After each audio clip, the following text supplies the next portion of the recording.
I would like to welcome everyone to the Wednesday, February 11th, 2026 regular school committee meeting. The time is now 6:18 p.m. I will call the meeting to order. If everyone could stand for the Pledge of Allegiance. The flag is located over Principal McKinnon's shoulder. Pledge allegiance to the flag, the United States of America, and to the republic for which it stands, one nation, under God, indivisible, with liberty and justice for all.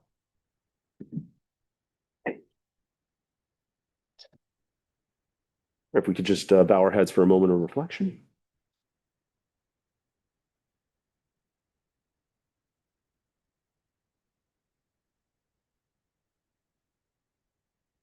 Thank you all.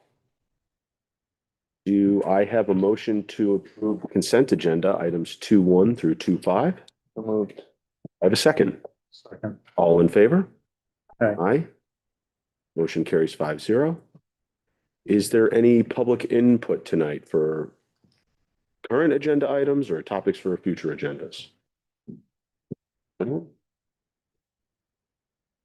Thank you.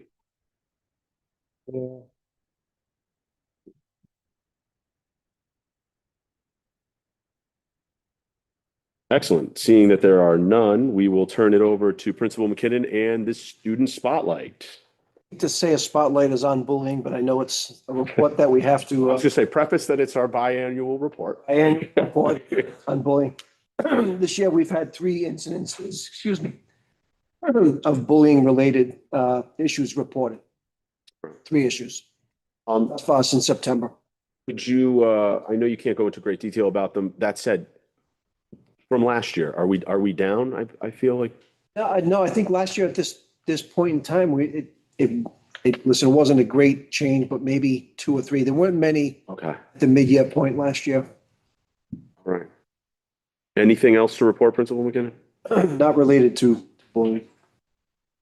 All right. I just have a question, Please. actually. I don't know, is it related to cyber bullying? The things that have been investigated? Because I know maybe with our policy, that might be a timely thing to consider. Oh, very nice, Amy. Issues of bullying related to cyber. It does happen. We do get made aware of it, but nothing that I can think of that has been reported to us. Okay. Cyber related. That has happened in the past. Thank you. Okay. Thank you, Principal McKinnon. It's not to say it doesn't happen either, because it does happen. No, absolutely. Amy, that was a great question, and I'm glad to hear that. And more importantly, I believe, as Principal McKinnon shared, he had reported on that in a previous year. That being said, let's pivot over to the superintendent report, where we'll be talking with Miss Amy Lotz on the International Baccalaureate update. Is that? Yes. I'd like to introduce Amy. I know many of you know her.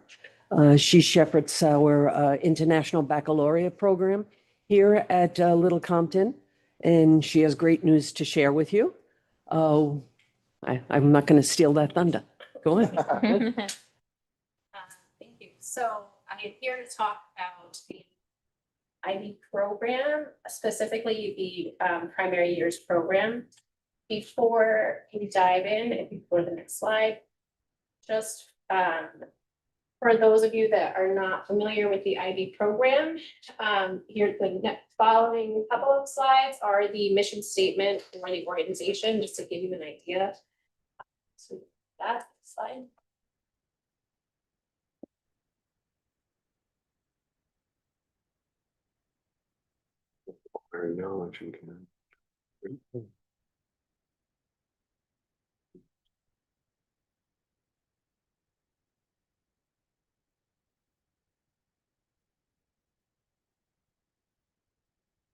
Okay, so that is the mission statement for the program. That out of the way, we have good news. The primary years program application was submitted in December, and we just heard on February 5th that it was accepted. So we are officially a primary years candidate school. We're in phase 1 of the authorization. Okay, congrats. Excellent. Excellent. So I will tell you the next slide. tell you a little bit about what that means. I think that you've seen, the school committee may have seen this slide before. This is an overview of the authorization process. I won't go into all of it, but if you can see, it's kind of divided into years. We're looking at a 3-year timeline, with this being year 1, this academic year. So we have already made it all the way over to that candidate phase. We've kind of already pushed into our year 2, so that's good. Anticipating that it might take a little bit longer next year, based on the work ahead of us. So I think having a little bit of extra buffer is a good thing for this year going into next year. So if you're looking at the top, that's kind of what I work with the IB on. They divide the authorization into 3 different phases. If you look underneath it, I know the writing's really small, but it tells you kind of what the school is doing during that time as well. So we have our staff is going to start attending IB workshops, starting with Mr. McKinnon, I believe, who is doing that during February vacation. Next week. Yep. And so during the rest of this year and next, we will begin to start teacher workshops and the ground level training for all staff in the elementary level. And then lastly, that last box is that if we know anything about IB, it's an ongoing journey. We never quite get there. We're always trying to deepen the practice and build on it. So that year 3 is actually going to go all the way up until year 5 and beyond, as we keep past authorization, as we keep developing the program. Here's another slide. This is directly from the IB, and this is kind of the same, along the same lines as the previous slide, except it shows you in that middle box there, that's where we are right now. So you'll see the next step for us is the consultation visit. And that's a 2-day visit. The IB comes to the school, sits with teachers, sits with administration, with myself, talks with a few students, and kind of gets a lay of the land, so to speak. And we have a really solid feedback session, essentially, of where we need to go, where we're strong, and what that process will look like during the authorization phase. Next slide. Okay, so what does it mean to be a candidate school? It means that, well, effective February 5th, we can officially say that we are a candidate school. That comes with other perks. We can use the IB logo that states we're in candidacy. And it also means that we have support provided to us from the IB organization. So that's an assigned IB consultant. That's about 20 hours of consultation. And then again, it's that 2-day on-site visit that's not scheduled yet, but it should be scheduled within the next couple of weeks. And I anticipate that happening in the spring. Lastly, it also means that we have access to all of the IB resources on their website for this program. We already have that for the middle years program, but while the mission is the same, the philosophy is the same, they are very different programs. So we're talking about, ages 5 to 12 and then middle school through high school. So they're very different programs for specific reasons. But teachers will have access to all of the resource centers, and instructional materials that go along with that. Next slide. Okay, so this is yet another timeline, 3rd one tonight. And this is one that we shared at the faculty meeting last week with the teachers. Being that Mr. McKinnon and I were not here in the beginning of the initial IB inquiry into the middle years program, we want to make sure that we are taking it step by step, and we are really going slowly so that everybody knows exactly what's expected and what it will look like in each phase. So shared this with the staff. Since we shared it last week, we've been able to turn a lot of those boxes green. They were yellow last week, so we did get confirmation that in May we'll have a 2-day workshop here for the elementary teachers. A representative will come and work with us on building our PYP program. Okay. During that time, we scheduled that during the Washington, DC trip. So that's when, if those dates look familiar, that's why. See, another piece, a few weeks ago, we took a visit to Provincetown Public IB Schools. It's considered our sister IB school, and during the first go around, we looked to them for inspiration, for ideas, for to see how they were doing things and see if it would work out, because they are another public IB school. And they are the closest public IB school near us. So we took that trip a few weeks ago, Mr. McKinnon, myself, and then we had 3 teachers, 2 fifth grade teachers, and one of our kindergarten teachers. We were able to, we had full reign of their school. They were very welcoming. We visited all of the classrooms. We were able to pick the teachers' brains at the end. We had a feedback meeting after the visit, and really got a lot of good ideas and kind of a lot of momentum that we're carrying with us back here. I think that it was a very important visit. The visit is not prescriptive. It's not saying that because this school does this, we're going to do it exactly the same, but it was more for the inspiration and just to see how the program can work in another public school at the elementary level. And then the orange boxes, those are in planning, and those will be in-house PD sessions just with Mr. McKinnon, myself, and the teachers. And then that's kind of where we'll go over just like the basics of like, what is the IB, what is the primary years program, just as kind of a buffer into that category 1 workshop that's coming up in May. Another piece that's I think it's exciting is that we're doing some classroom walkthroughs during that time. And that will be for us to kind of gather an understanding of the routines, the processes, the procedures that are already in place downstairs, and kind of try to make alignment where they exist so that we're not reinventing any wheels and we're not coming in and turning the tide on what's already happening. We're just going to add to that and kind of see how it can make the process maybe more fluid and how it fits in. So I think that is it for that slide. This is an informal invitation to you all, the 8th grade community project. I'm telling you it's March 11th, but that date has been changed a few times. It's currently March 11th. That is where it stands right now. So mark your calendars for March 11th. It's a public event, so we welcome everyone. You can see the work that our students have been doing. That's where you'll be able to hear from the 8th graders themselves about these passion projects they've been working hard on since September. Actually, we started, I think, the first day of school until August. And they have a lot to share. They're involved with many different organizations throughout town. If you could name a few, I know we have the St. Catherine's Church. St. Catherine's Church. We have some deforestation, some gardening issues.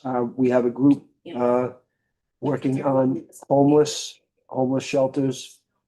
Stonewall, Luke Driver from town is going to be working with a couple of our students on the stone walls around the community. So it'll be this year's group. I mean, each year we do it. The projects get a lot better. This year's group is really like they're beyond. They're doing a really great job, and I think it would be really. Well, I'm excited to see it, and I think that you do too. I think they're doing a great job, and it'll be exciting to see how they do. So this is Advocacy Day, where they'll come in and they'll speak about what their project is, what community it's trying to impact, and how they plan to go about impacting that change. So, side. Go back to PYC, so go to the next slide. Okay, so if we are looking at this slide, if we're looking at the logo, the circular logo here, this is from the IB organization itself. It's a little bit tiny to see. If you're looking in the center, that's the IB learner profile. It's the heart of the program. It's what we encourage our teachers and our learners to strive for. It's 10 attributes. I think that you may be familiar with the learner profile a little bit over the last couple of years, but I do have a handout that includes just that for you. So I will get that in just a minute. That next layer, because the programs I've mentioned before that the MYP and the PYP are the same organization, but they are very different programs in how they are laid out. Obviously, one is geared towards much younger children, with a lot more scaffolding involved. But the essence of the program is all about those learner profile attributes. And then the next ring right there is you have approaches to teaching and learning. And that's the skills those are the skills that we hear about, the approaches to learning skills, self-management, reflection skills, communication skills, collaboration skills, and the other one, thinking skills. Those are the 5 skills. And those are age appropriate at any level, but they are really scaffolded towards the younger students there. So, how can you start setting goals for yourself? Working your way through assignments, even though they don't have long-term assignments really at that age specifically. They learn how to effectively communicate. Also, this is a really good alignment with underneath the ruler social emotional program that I've been learning about. So it's kind of a seamless fit there. The next ring is the action. So in the PYP, the 5th grade will start to do a culminating project like the 8th grade is doing now. It's a simplified version, getting them used to public speaking and sharing their thoughts and ideas about things that matter to them, whether it's the environment, whether it's a group they belong to, or anything that gets them engaged within their community, however to do that. So that'll be something to look forward to. That'll happen in grade 5, maybe next year, but likely the year after that. And then you have just the titles of the classes. Another interesting aspect about this program is that it's considered transdisciplinary. So in the younger grades, you spend most of your time with one teacher. You go to specials and you come back and you have people pop in and out. But the idea is that each subject is not in isolation. It's not siloed by itself. So you have, during your science lesson on plants, you may be learning about the way in which deforestation can impact the environment. So it really kind of ties in and tries to make learning relevant. And if it doesn't interest a student from this angle, maybe from another angle, it will resonate with them and hopefully spark that academic interest. In the middle years program, we have the 6 global contexts, and those are the 6 different lenses through which we're looking at all things that we're learning about. So we have the elementary version of that is what's in the next ring there, and those are called the transdisciplinary themes. We have sharing the planet, who we are, where we are in place and time, how we express ourselves, how the world works, and how we organize ourselves. And if you are familiar with the global context, it really is a scaffolding right into those for when they get to their grades. And then we do have a video here at the bottom, if you could click on that link. Yes. If all goes well, this is a short video, just kind of hearing from teachers and students what the program looks like in action at different schools.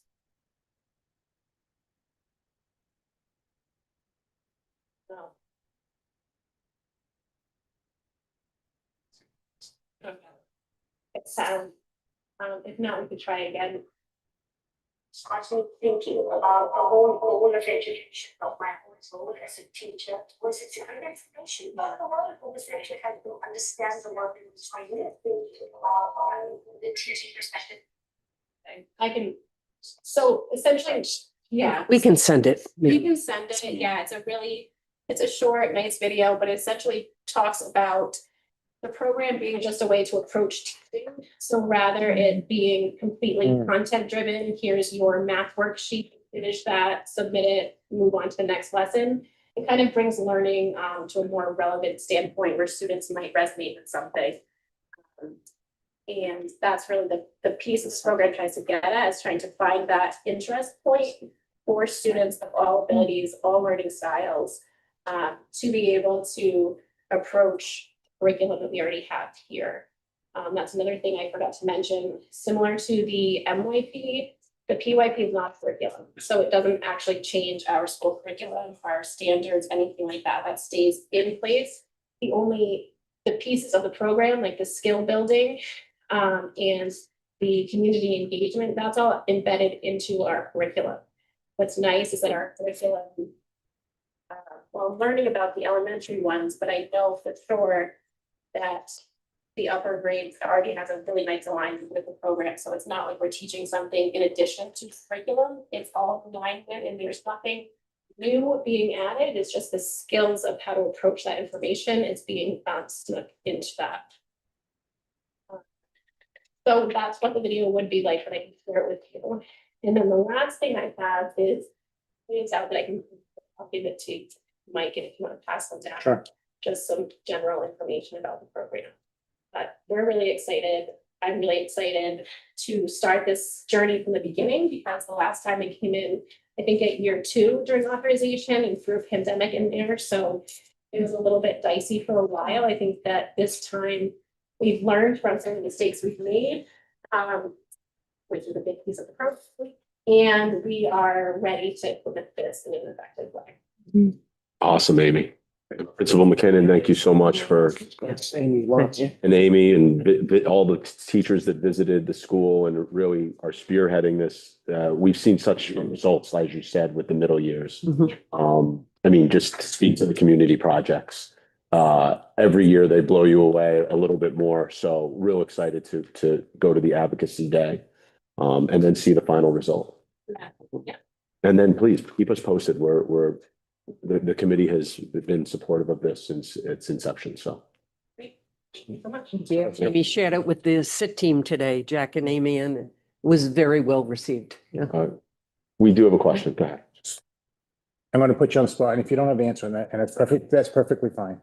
You mentioned that it's one organization, but 2 different programs. So currently, right now, we pay to use this program in the upper grades, right? So what we pay in the upper grades, will that cover us on the lower grades as well?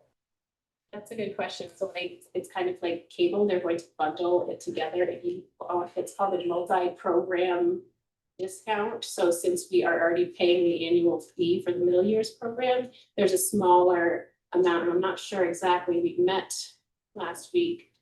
I don't know exactly how much that annual fee is, but it's less than it's less. We're not doubling our cost of it. There's a discounted fee there that I don't forget. If we could pass that on when you pass me that video, that'd be greatly appreciated. Thank you. Perfect. Thank you, Michael. Thank you, Amy. All right. Wow. Twice in one night. Are you ready for this? Everybody are ready for he's got nothing. Well, this is a little bit more brief and to the present rather than the future. Financial update for Mr. John McNamee, everyone. Well, let's start off that For school years. the FY24 audit was completed. Wow. For those of you that can't sleep, you can go on the website, download it, read the 124 pages at your leisure. 24. I heard it was 138. So this is now I'm excited. Maybe it's 138. I don't know. I haven't. Yeah, I thought it was 138. This is excellent. Anyway, there were no changes from what the school had been reporting. And Nice work. so we are in the process now. Bids have gone out for new auditors because our 3-year contract expired with our existing auditor. We're anticipating those bids to come in within the next few weeks. And we're probably going to appoint auditors by mid-March, looking for hopefully a preliminary draft by the financial town meeting for the 6/30/25 audit, with a final report no later than June 30th of 26 for the audit to be finalized and completed. That'll put us back on track as we go through, and certainly the 26 audit we'll get that scheduled for the fall of 26 and get that hopefully completed and finalized by the end of December, which is the due date for return for reports based on the Auditor General's requirements. So, and the Auditor General's been pretty good in working with us on getting our extensions. So we seem to be getting ourselves back on track at this point in time. As far as up to date on the schools, we're looking pretty good in terms of being able to meet next year's budget. I'm not anticipating if we do have any type of a deficit, I'm expecting it'll be less will be lower than we may have had in the past. Again, a lot of expenses wind up coming up during the summer months. I mean, the winter months as well for repairs on the building. We did have the Rhode Island Interlocal Trust come last week. Both Chris Osborne, myself met with them. There is some ice dam damage in the back here. They took a look at that. They brought in somebody from Clean Care, which the trust used to do that repairs. And they're supposed to come back, take a look at what's going to be required in order to remediate this damage, because there was some water that infiltrated in both this side and this side of this building. So, and we did have some outside agencies use the school prior to Christmas, and there was a leak in one of their refrigerators that lifted some of the tiles, so they looked at that as well too. And that was initially what I brought them in to look at this point in time, but and then we had the ice dam damage, so they were able to look at that at the same time. So we'll get hopefully we'll have a report for the next meeting as to what that overall damage and the cost of cleanup will be. So, but it does appear that would be covered by insurance at this point in time. And as Rosemary updated this committee, not due to the solar implementation. Oh, absolutely, no. Okay. So we did contact the solar to look at whether do we need to clear the roof for snow and stuff, and they thought that we could let it go at this point in time because sometimes you cause more damage trying to do that than Yeah, no. I mean, it's a needed. So. again, it's a fine line. And my only other question, in terms of the those that perform the audit, I mean, do you anticipate it being a new firm? Do. That's all. Right. On. It's done. Go ahead. Will you? So you speak to the damage of the insurance, and we're going to get a report at the next meeting. And is that strictly on the ice dams, or is that on the ice dams as well as the floor tiles portion? Well, they should give us an update on the claims together. I'll talk to the adjuster. Like I said, I met with them last week. They were going to go back. They took all the measurements. And so we got to determine how much of that tile we got to replace in the front. And then they did assess what the damage was in terms of the water infiltration. But again, you also have to know what's behind the walls too, in case there is some other damage there. So there may be some additional work that once things melt, they'll hopefully we got another look and see. I'll tell you where I'm going with this is, are we assuming the damage from the tiles through our insurance completely? Or So it'll be subrogated because we do get, when somebody has a use of property, we do get insurance policy from those using. We did file a claim with the insurance company for the Bless you. the agency that did use the district. Right. However, they brought somebody else in that wasn't part of that agency, and they were the one that caused the damage. So the trust does have a copy of that certificate of insurance, and they'll be doing the follow-up, and they'll subrogate that claim more than likely. So they'll do all the negotiations with that insurance company. You know, most insurance companies just assume deny the claim and then see what happens to. So So that agency, basically that insurance company from that agency is being brought in through and the trust will handle that is. They'll handle it, but absolutely, yeah. we're not absorbing that and I'll just leave it at that. Yeah, hold on. Yeah, that's fine. Yeah, I mean, we got the deductible, but it's not a big deal. Yeah, I Just asked what the deductible is on that, but okay. I'm not sure where we're at. I don't know if it's 250 or it's 1,000. I'll check. It's not a big number, but I think the outcome from that benefits the town is well worth that $1,000 or the $250 deductible is well worth. we haven't really had a lot of claims in the last few years. I mean, you look back to 2015 when we had all that snow, and that's when a lot of the ice dam was created back then. And I know the trust has been sending emails out about what to do, how to avoid the ice dam. I mean, they threw up ice melt and the pucks up there to kind of melt down, so there has a little space for the water to drain off so it doesn't get backed up. So we're doing what we need to do in order to minimize the damage as well too. So Thank you, John. All right, on to committee reports, policy subcommittee report. We are going to meet before our next meeting to give one more glance at the electronic device.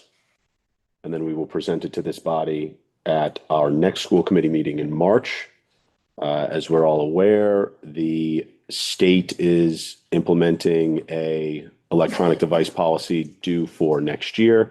We'd like to get ahead of that, have a policy in place. If there are critiques or criticisms that are or issues that arise between now and the beginning of next school year, we can certainly make amendments to the policy, but we do not want to be chasing our tail here or have something put forth by the state that we are forced to implement. Other than that, I believe we'll probably meet on the same day, that same Wednesday. And it escapes me what our March meeting day is. Does anyone? It is the 11th? Need a month, I believe. It's 3/11. Yep. Wow, that's going to be a full day. I'll be at the advocacy and then we have policy subcommittee. Okay, perfect. Item 7.2, Portsmouth School Committee report. Mr. Mark Leisher. Thank you. Two items from Portsmouth related to Little Compton schools. 8th grade open house did happen in January. So 8th graders were invited to check out the CTE program. We advertised that and hopefully it was well attended. And the amendment to the agreement between Little Compton School Committee and the Portsmouth School Committee for High School Services was approved. Very little discussion and it was unanimously approved. So that was something we talked about last week. Correct. It was more of a, we wanted to they had to rubber stamp us moving forward together as a partnership. And that did happen. Beautiful. Yeah. Thank you, Mark. Sure. Ms. Sue Chase with the wellness. I don't really have anything new since our last meeting. So except Wellness Week will be coming up March 2nd to the 6th. And so at our next meeting, I'll have a bit more to report. That is a week that everyone looks forward to around It here. is, and everyone will certainly need it after this winter. Thank you, Sue. And then finally, Town Recreation Committee report. Anything to report, Mark? No, some discussion about the playground. It's an ongoing project between the town, the school, the rec committee. But it looks like everything's going to be repaired and the playground will be saved and everyone will have fun and it'll be safe. Perfect. Everyone's working. That does together serve very more than nicely. just the school. That is a good point. And the community, correct. Excellent. Moving on to action items. Every year we have the Rhode Island Student Survey that we provide to, is it all grade levels? It is all grade levels? And it's every other year. Okay, so it's for our upper grade levels. And we will consider, discuss, and approve Rhode Island Student Survey. But if Mary Elizabeth Miller would like to speak to it, or Rebecca, please. I know you've done it in the past. Jump in about the implementation here. Beautiful. Thank you. And thank you both for being here tonight. So I feel like this is my two year. Nice to see you again.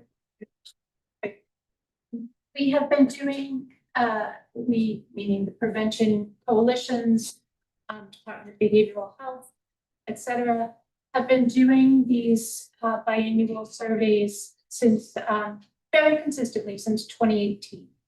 The Compton School Department has participated every year.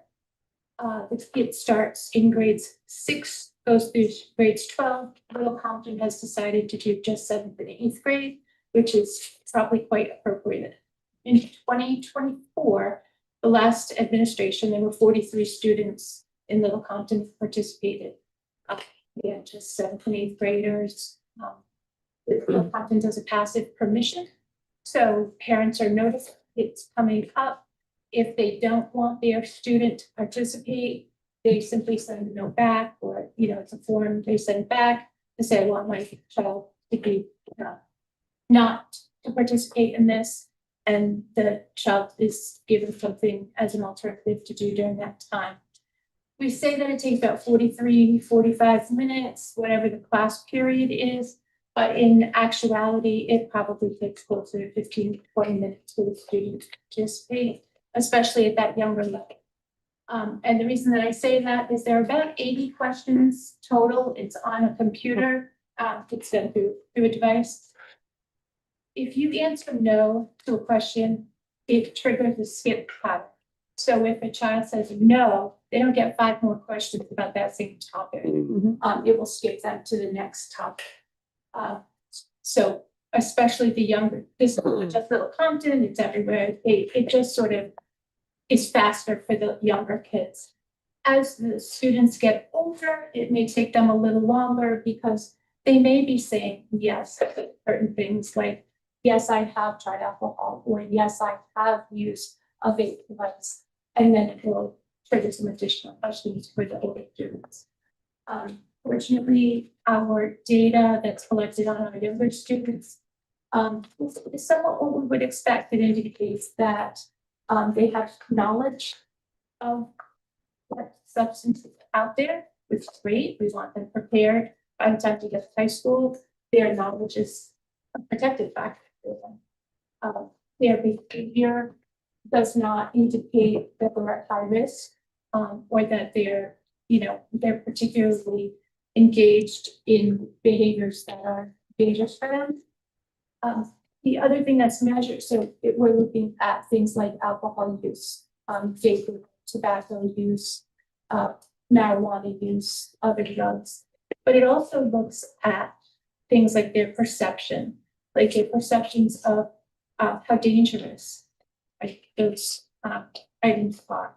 Little Compton's student perceptions have been really high on things like prescription drugs, very high on tobacco. So we know that the point's getting across, a little less high around alcohol use. And unfortunately, just like the rest of Newport, sort of low around marijuana use. So kids are definitely getting the message that, oh, it's legal now, it must be safe, or it's used as a medication in some cases, so okay, that must be safe. So it gives us an indication of where maybe during health class or other opportunities where kids may need a little bit of extra information, so that they are able to make the most healthful decisions for themselves. It also asks questions about their perception of their peers and what their peers think. And one of the reasons that that is important is that we know that peer pressure is a thing.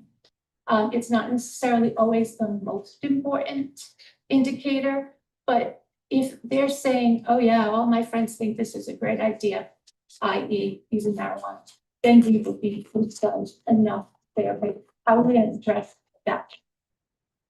Again, you know, the students would say, yeah, no, my friends are not supportive of that. The other thing that is really important for us is that unfortunately we cannot really separate Little Compton students from the Portsmouth data, because once they get to the high school, because the numbers are so small, get very concerned about a student being able to be identified when they're part of a small subset of a larger group. So for Little Compton data, this is really it. This is our last chance to get a real solid picture of what's happening specific to our students. It is anonymous for any of the students that are taking it. It is confidential. So we're very super careful because of the small number of students in the sample, super careful about how it is released. I have my own personal commitment not to release any of the data publicly. It goes back to this. Laura Dice Mitchell received the report. I'm assuming she has shared it with the relevant folks here. But that's an internal decision that the school department makes. It's never released by the coalition or by BHDBH. So confidential, anonymous, and very importantly, it's voluntary.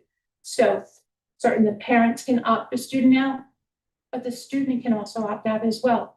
This child may say, yeah, it's okay with my parents and I'll do the survey. And they start and they're like, no, this is not for me. And then they say, I'm not interested in finishing. That's the end of the story. And because of all of those factors, and also because we see a very consistent pattern over, administrations, we believe that students are being very truthful in the way that they're answering. Otherwise, the only explanation for such consistent data would be that year after year, they're not telling the truth very consistently. And we know that that's really Not the case. not Yeah. the case. That's not how things work. So we're really getting some good results and accurate information.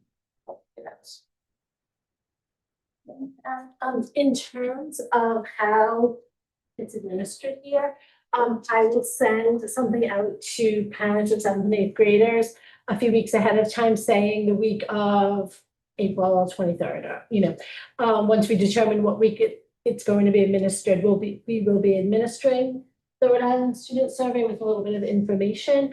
There's also, parents can look at the questions. We do receive that ahead of time. So I include that as an attachment, and there's a Google Doc that they just fill out if they want their child to not take it. So all of that goes out a few weeks ahead of time, so they're aware what's happening, what it is all about, and what their options are. And we do it usually during an advisory block, where it's never more than 30 minutes, probably close to that 20-minute. So our advisory is a full 15-minute block. So we usually will use part of that for the 7th and 8th graders to take it. So it's not taken away from the academic class time. It's time when we're talking about subjects like this anyhow. Yeah, we've had overall, occasionally we have parents who have their students got a pretty good response rate. They did add some questions about cell phone usage 2 years ago for the first time as well, which is actually some pretty interesting information in terms of how much time kids are spending on their phones and their perception of that, just as another piece. Thank you both so much. Thank you. Just follow up. Go ahead, Michael. Yeah, so I remember this the last time this came around. It was a little controversial when it came around last time, as far as wanting to I was wanting the parents to be able to view the questions ahead of time, and I know we were getting some pushback on that, but how does a parent opt out if they don't know what they're seeing, right? So that, and my concern with that then, my concern is that now, it's still the same concern. And I did send those out and we'll have those again ahead of time. Yeah, So so, parents can view those. and if the parent wants to, that's their choice at that time. Yep. I'm not gonna tell a parent what they have to do or not do, but give them the opportunity to look at this. And I believe that would be the one way that I would want to. She just Be said that. clear that that's Yeah. what it was gonna be. She just said that. It wasn't the last time. I know, but she. I want to make sure well, there was some confusion last time because it didn't get sent out with it and I was receiving phone calls on the last time. That's why. So I just, All right, ladies, thank you so much for taking the time Thank and you. all the advocacy you do, and certainly the help you provide to our youth. All right, I will consider a motion to approve the 2025-26 Rhode Island Student Survey. Do I have a second? Second. All in favor? Aye. Aye. Any opposed? The motion carries 5-0. Thank you again, ladies, for everything you do. All right, item 8.2, consider, discuss, and vote to approve the contract signing policy. This is the third time that this has come before this committee, and I believe it has been in this policy subcommittee at least another 3 times. We asked for feedback. We did implement that type of feedback in the last amendment. And we are here tonight to vote on it. I know Rosemary reached out to everyone. Were there any concerns that people would like to bring to light prior to voting? I did bring a concern. We had a conversation today. One of my concerns was the dollar amount on this. That was my concern right from the very beginning, was one of them. The other concern I had was as far as, and I have not had a chance to review this again, as far as, yeah, it's still in here. As far as this being able to be delegated beyond the superintendent to the business manager or special education director. I had a concern with that before. In our last discussion, I said that, and for some reason, it's still in here. Well, that was a non-negotiable. The special education director absolutely has the right and the certification to, if presented with the need for a student, to move forward with that need. And to be honest, Sean, do you want to speak to? No, it wasn't that. It was about being able to delegate who's going to be able to sign any contracts. This is basically saying that the superintendent can delegate other people to do that. Correct. I mean, if the superintendent is not available, for example, the special education coordinator wouldn't be signing something out of their purview. But if the superintendent wasn't available to sign for, let's say, a student's IEP or a need that is present that moment, the special education coordinator would absolutely have the power to do so. They're basically, what this is saying is that you're allowing a special education director to basically sign something that's budgetary that we may need to do anyways, and I understand that. We may need to, provide that service or what have you. But they're not taking into consideration the budgetary amount that a superintendent has their thumb on the pulse about where the budget stands and what we're dealing with, because they're not dealing with that. So with special education, it could be $1 million. It's a non-negotiable. We're obligated. We're federally obligated. So we're not asking any, go ahead, Sean. If I could jump in just on the signing piece. So under the policy as it's currently written, what Mike is pointing out is correct in the sense that the superintendent could delegate certain types of contracts to be signed by either the business manager and or the special education director. As it relates to the special education director, those would be special education related contracts. We would not anticipate, nor would it be appropriate for the superintendent to delegate that the special ed director sign off on the gas company coming in or any other number of non-special education related matters. Now, when it comes to out-of-district placements, and things of that nature. Those are IEP team decisions. And although the special ed director is not here tonight, Little Compton, like any other district, special ed director is very well aware of his or her budget as it relates to special ed matters. So when those decisions are made, they are aware in the background as to what monies are and are not available to make sure things that can happen. And if there is a concern, then the business manager is brought in to discuss that. And the policy does also speak to the business manager being brought in to review contracts that do have any sort of financial implication. So from that perspective, I think the policy itself does cover the concern relative to budgetary issues from the special education director signing off on IEP documents, placement contracts, and the like. Just this last week, it was not a special education matter, but it did involve a student that needed additional services outside of school.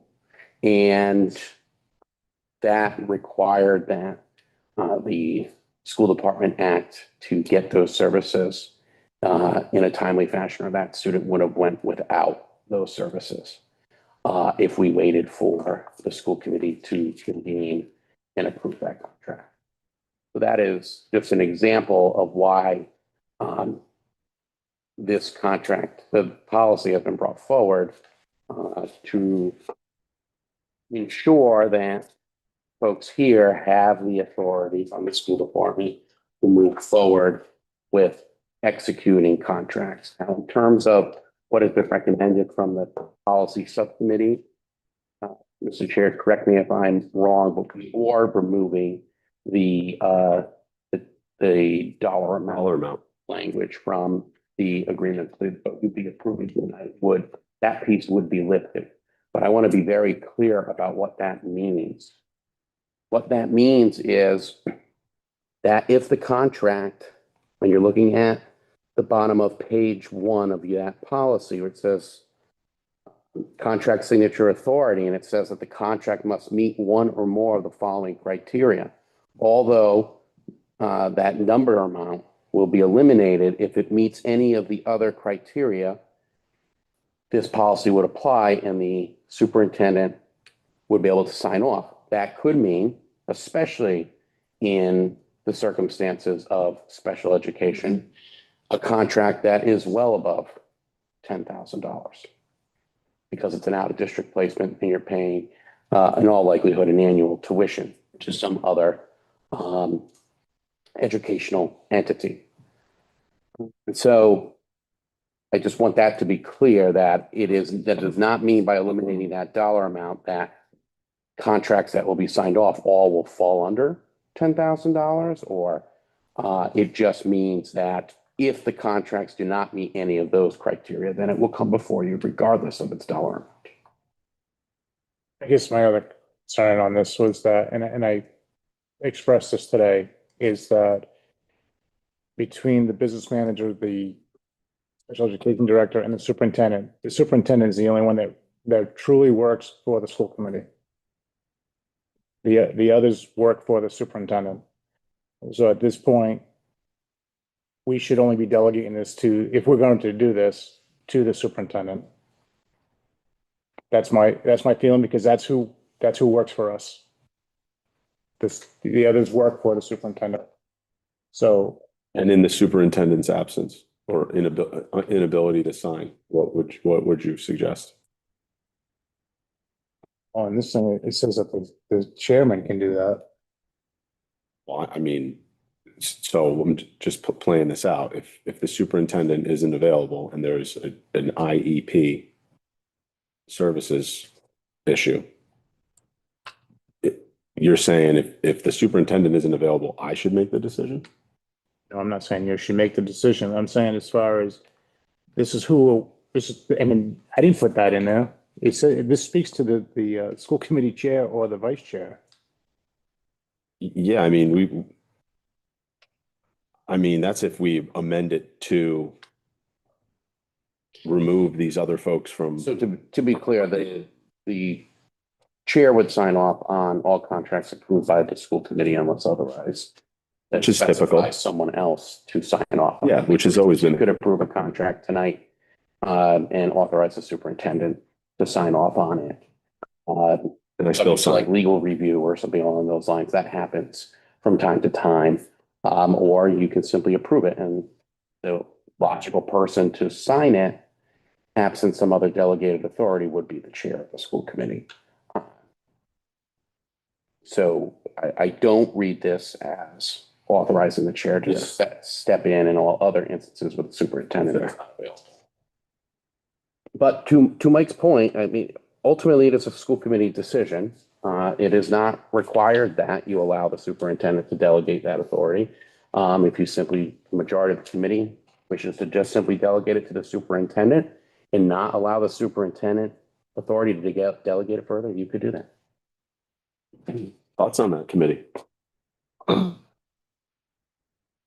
Thoughts? Not opposed. I'm just speaking. My feeling is still the same. I don't understand the urgency why this keeps coming up right now, considering sort of some of the personnel struggles that we're currently having. I just don't see the urgency for putting this non-required, sort of unnecessary policy in place. I think that we need to be a little bit more, sort of slow it down a little bit and kind of wait to see how things go before we're giving over any sort of signing ability to anybody that we're not really sure of who that person might be or what or what it is. And I also get a little bit sort of concerned about the kind of the idea of taking the dollar amount out. I mean, I would push back and say, well, let's just make it say anything over $1, and then the whole thing becomes useless, right? I mean, so we can go either way with it. I just feel like it's taking away a little bit of our ability to sort of have a voice. If we vote tonight, I mean, I would certainly be voting no, but I don't want to continue going through it. So I would say we can let it play out its course, but I just think that we're just moving a little bit too fast on it. I think we're putting the cart before the horse. I think we have other things that we need to sort of nail down first. Once we have that in place, then I'll be much more open to thinking about this and maybe even voting in the positive for it.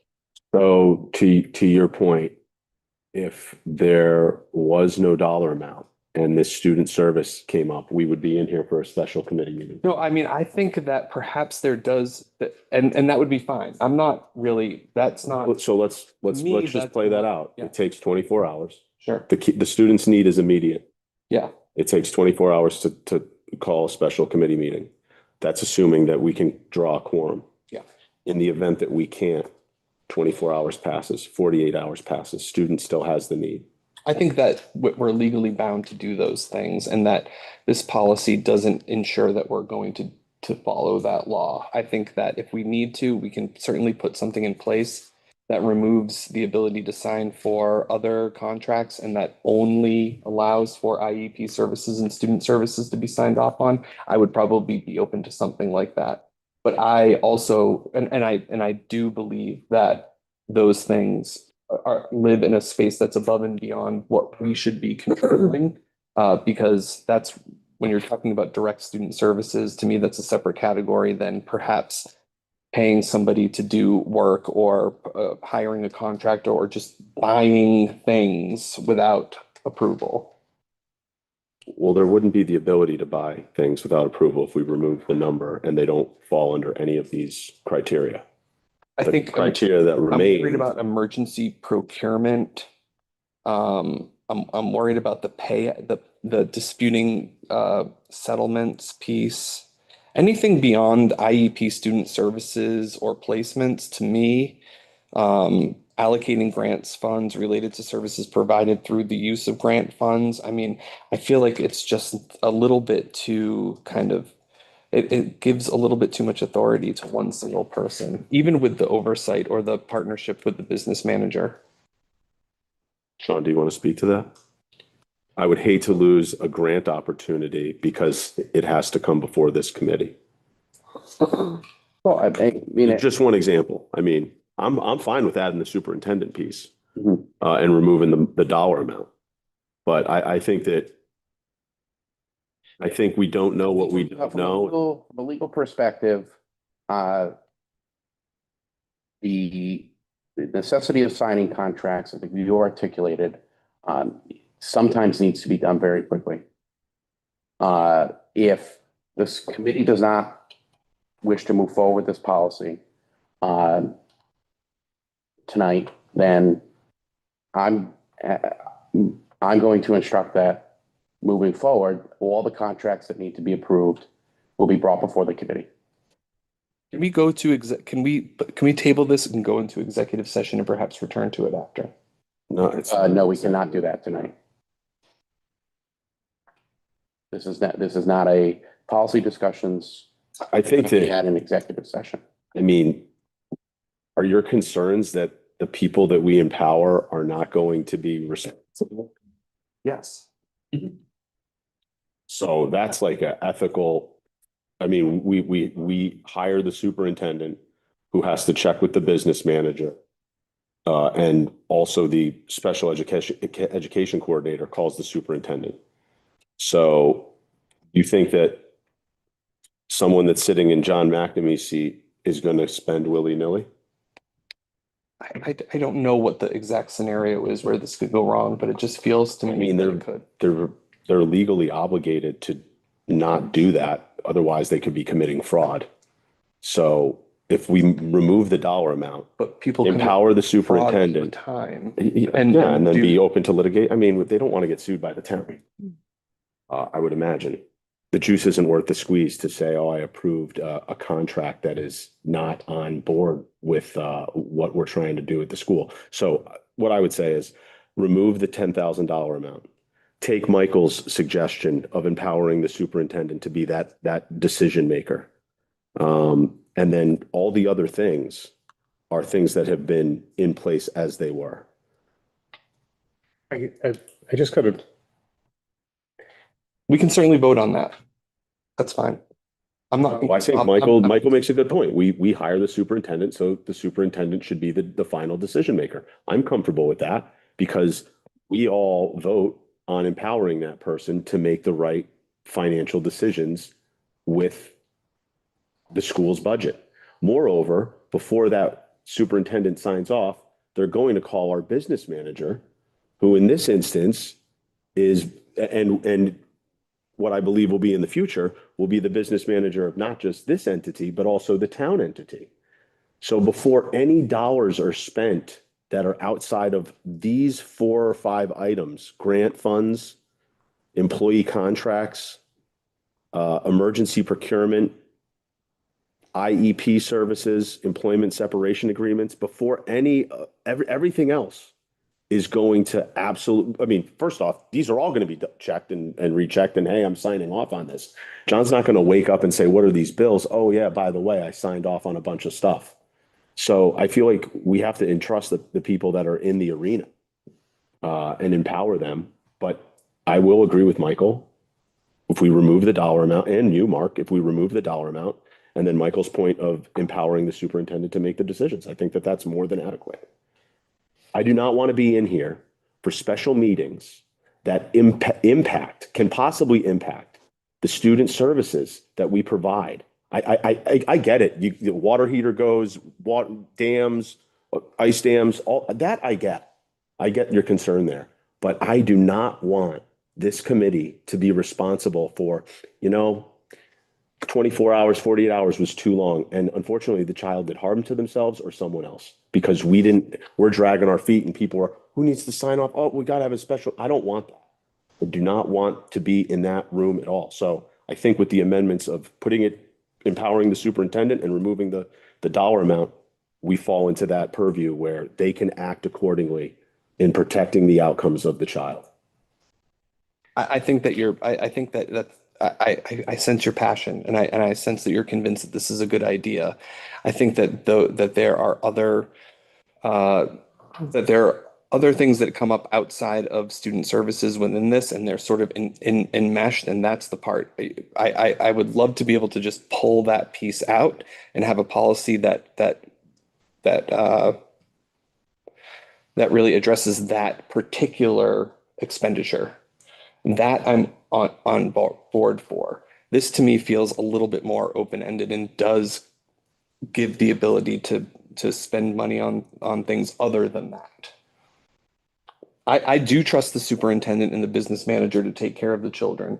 I don't necessarily trust without them coming in front of us to put $10,000 towards other things. And I can't say what that is, but this feels to me like they also have the ability to do other things. That's the part that makes me a little bit nervous. Well, I mean, that's why we trust the administrator. But go ahead, Michael. So why would we be taking out the dollar amount? Just refresh my memory on that. Why would we want to be taking out? You guys suggested taking out the dollar amount. No, I never wanted 10,000. I wanted half of that. We did ask for a lower. You want 5,000. If it was at $5,000 and it was just left up to the superintendent, then I would go along with you. I will make a motion. You can't.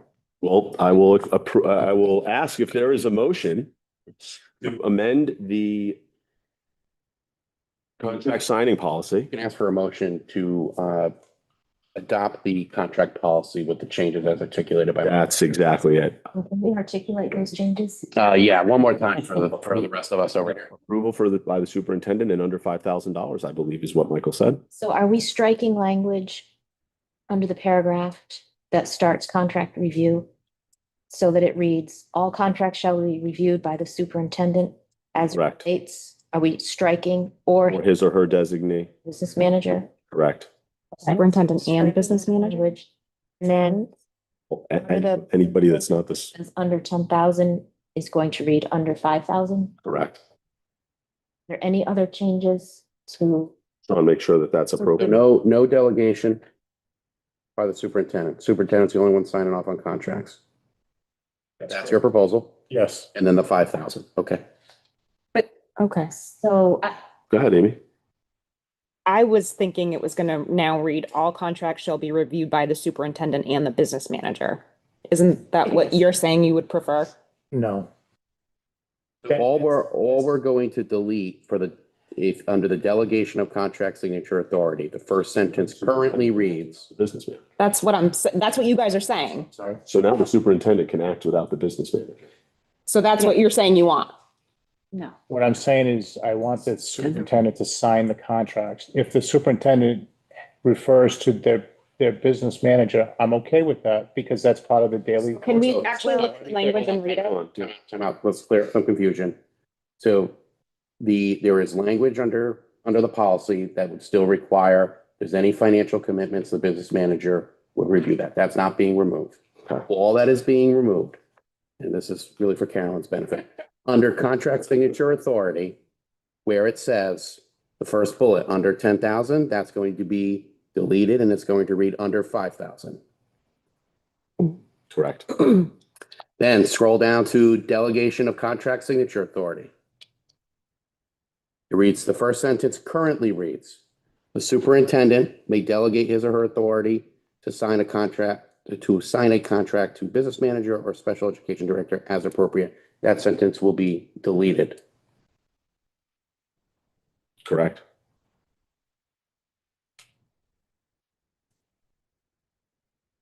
And it will just read, no other individual shall be delegated authority to sign a contract with the superintendent if authorized to sign under this policy. Will be explicit, no delegation.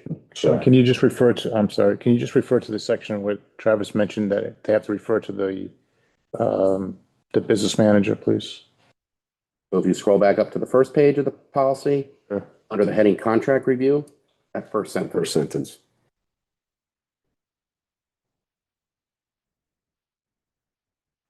That makes sense. Reviewed by the superintendent or his and her designee and the business manager as it relates to financial commitments. And I'm okay with that because John's gonna know more stuff about business than Yeah. potentially the superintendent may.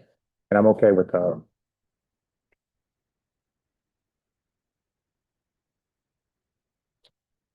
Moved. What do you need now, Sean? If we just had a motion, and So moved. Amy. then we would need a second. Second that. With the change. All in favor? And Carolyn, you have those changes? Okay with that? I think we're rushing. I just want to ask one final question. If there's no policy in place right now, how did we manage to provide the services for the student that was mentioned as the example? It was under $10,000. No, so in order to move forward, I said to administration, move forward with that, and we'll go to the committee, explain the situation. And if the committee doesn't want to move forward with the policy, then the contract's going to have to come forward. I think Mark's asking about in previous years, how has this been being handled? I think in previous years, it's been handled prior to the way it has been prior to the law change. So with the Ed Reform Act in 2019. Layman's term, Sean. Like, They have been signing contracts that should have been coming towards the school committee.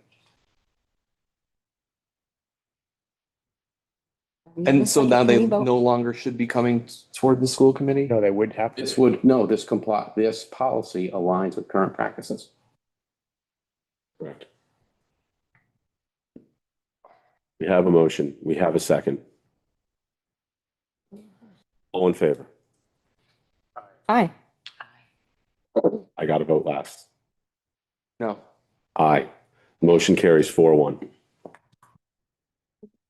Thank you, Sean. Thank you, Michael. Thank you, Amy, Mark, Sue, and certainly Carol. Thank you. Got it. You try that. Yes. Who's the first and second? Oh, it was Amy Amy and Glacier then- and then Mike Mercer. Mike made the motion. We made the amendment following Mike's motion. It was seconded by Amy and then voted on. Lesson on civics. All right. Are there any committee member requests for information, administration, and or legal counsel? Keep in mind, your ask may not be answered tonight. It will be something that is followed up on at either our previous meeting or in a timely fashion in the days to come, if available, if applicable. Anyone from the committee? Seeing there are no requests, I will consider a motion to enter into executive session under RIGL section 42-46-5A1 and 2. So moved. Do I have a second? Enough to soon. We will vote via roll call. Susan Chase. Aye. Amy Glacier. Aye. Aye. Mike Roshan. And Travis Aye. Aye. We are entering into executive session. We will reconvene in open session following our time in executive session. Thank you all for joining us today. Yeah, you could power down.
Thank you both for all of your hard work and time. It's like, you know, I can't, that's so stressful. And She was happy. I really thought the contract negotiations was gonna be the worst thing for this. I have audio on. Oh, nice. I have audio on. Audio's on. Audio's on. I know.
She's ready to move on. Whoa, whoa. No, I mean, let's A lot of Let's people go. just logged off. there we go.